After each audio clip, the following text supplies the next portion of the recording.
பிறந்தவங்க துலாம் லக்னம். துலாம் மிகவும் அதீதமான அவயோகராக குரு வர, இந்த குரு மறைகிறார். 3க்கு அதிபதி 6ஆம் அதிபதி, 3ஆம் அதிபதி 6ஆம் அதிபதி. இந்த 6ஆம் அதிபதி யாரில் மறைவது யோகமா? கண்டிப்பா யோகம் அல்ல. துலாத்தில் பிறந்தவருக்கு 6க்கு அதிபதி 6ல் இருப்பது யோகம் அல்ல. வேலை நல்ல முறையில கொடுத்தாலும் ஜாதகருக்கு ஒரு திருப்தியான வேலை கிடைக்கிறதுல தடை இருக்கு, அல்லது நோய் எது இது போன்ற கடன் விஷயங்கள்ல சிரம செய்யுது. 6ஆம் இடத்து குரு யோகம் அல்ல. 8ல் குரு மறைகிறார், நன்மை உண்டு. பூர்வீகம் இல்லாத வெளியிடங்கள் ஆதாயம், அது போல சுய முயற்சியினால் ஆதாயம், எதிர்பாராத தனங்களை கொடுக்கும். 12ல் குரு அதீதமான யோகம்.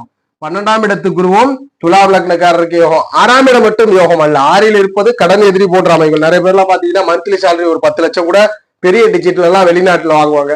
ஆனா இல்லறம் அல்லது குடும்ப வாழ்க்கை கொஞ்சம் திருப்தி இல்லாம இருக்கும். எதிரி போன்ற அமைகள் அல்லது பார்ட்னரே எதிரியாக மாறக்கூடும். அப்ப 6ஆம் இடத்து குரு யோகம் அல்ல.